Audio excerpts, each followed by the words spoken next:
à tous, c'est Urban Time TV et bienvenue à Bruxelles puisqu'on est avec Maki qui est un rappeur bruxellois. Salut Maki. Salut, merci de m'avoir contacté.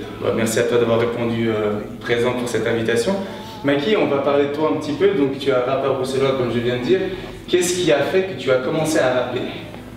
Alors, le besoin de s'exprimer et je trouvais plus intéressant de boxer la feuille que de boxer les murs.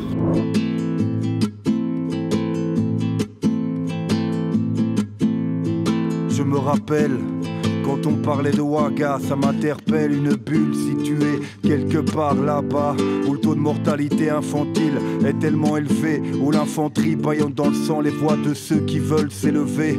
Pour bagage, j'ai un sac et mon rap, et dans ma tête les idées se bagarrent, car je veux faire profiter de mon art, le transmettre, le partager, bref, leur donner l'envie, être clair et net et leur montrer ce qu'il se passe quand il prend vie. T'as commencé à quel âge le rap? 17-18 ans.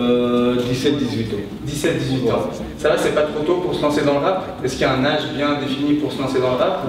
Je pense pas, parce que quand tu regardes maintenant, tu as des gamins de 14 ans, 15 ans qui rappent et qui à 18 ans enregistrent déjà des morceaux, donc non, je pense pas. Tout à l'heure, on a discuté un petit peu de toi et de ce que tu faisais un peu dans tous les jours, et tu as mis l'accent en fait sur quelque chose de phare, c'est l'improvisation. Donc du coup, tu improvises énormément quand tu rappes dans tes textes. Est-ce que tu peux nous en parler un petit peu plus, s'il te plaît? Bah écoute, donc au début, moi l'impro c'est vraiment même plus que l'écriture, ce qui m'a permis de garder un cap en fait. Tu vois, il y a un moment j'étais dans des histoires, c'est l'impro qui m'a sorti, à un autre moment j'étais dans d'autres en route, c'est l'impro qui m'a sorti. Et c'est quelque chose vraiment qui m'a accompagné du début jusqu'à maintenant en fait. C'est vraiment quelque chose qui fait partie de mon ADN. Tu m'as dit aussi que tu faisais pas mal d'activités en dehors du rap. Ouais. Tu as notamment des cours que tu donnes. Ouais, disons que c'est plus des ateliers, donc des ateliers autour du rap, autour du slam, des fois aussi autour de l'improvisation.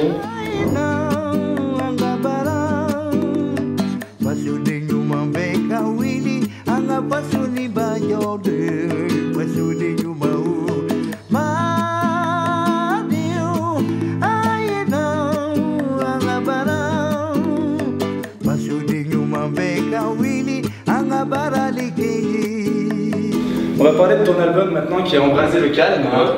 Donc du coup, est-ce que tu peux nous en dire un petit peu plus sur cet album? Mais cet album en fait, elle part d'une rencontre avec un guitariste flamenco qui est Marolito. Parce qu'à un moment, voilà, je voulais, comme j'aimais bien le rapport à la voix et surtout que j'ai découvert au travers de l'impro, j'avais envie d'essayer d'avoir un grand espace pour la voix, mais avec de la musicalité. Et donc je l'ai rencontré, on a fait un premier texte qui s'appelle Bambino di Pioggia, qui veut dire enfant de la pluie, guitare-voix. Et puis en discutant avec ce gars, on s'est dit tiens, ce serait intéressant d'amener des choses. Donc lui a amené un percussionniste, moi j'ai amené un saxophoniste, il a amené une basse, j'ai amené un DJ. Et petit à petit, le projet a commencé à se construire. www.makiza.bandcamp.com. Et c'est là-dessus qu'il y a les sons pour l'instant de l'album. Et puis il y a YouTube aussi, où il y a le morceau Pays de l'homme intègre, où j'invite les gens à aller le voir pour découvrir la boîte d'aimer.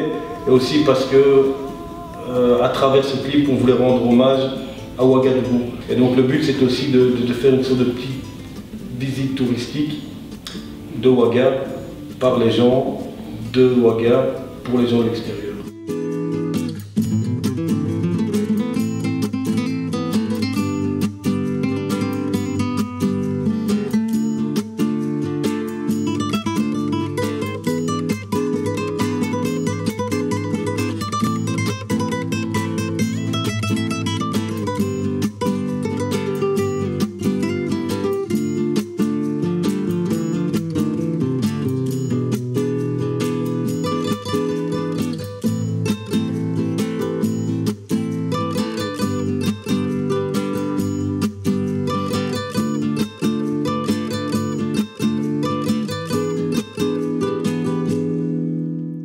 Vous pouvez nous suivre sur Facebook, Twitter et Instagram.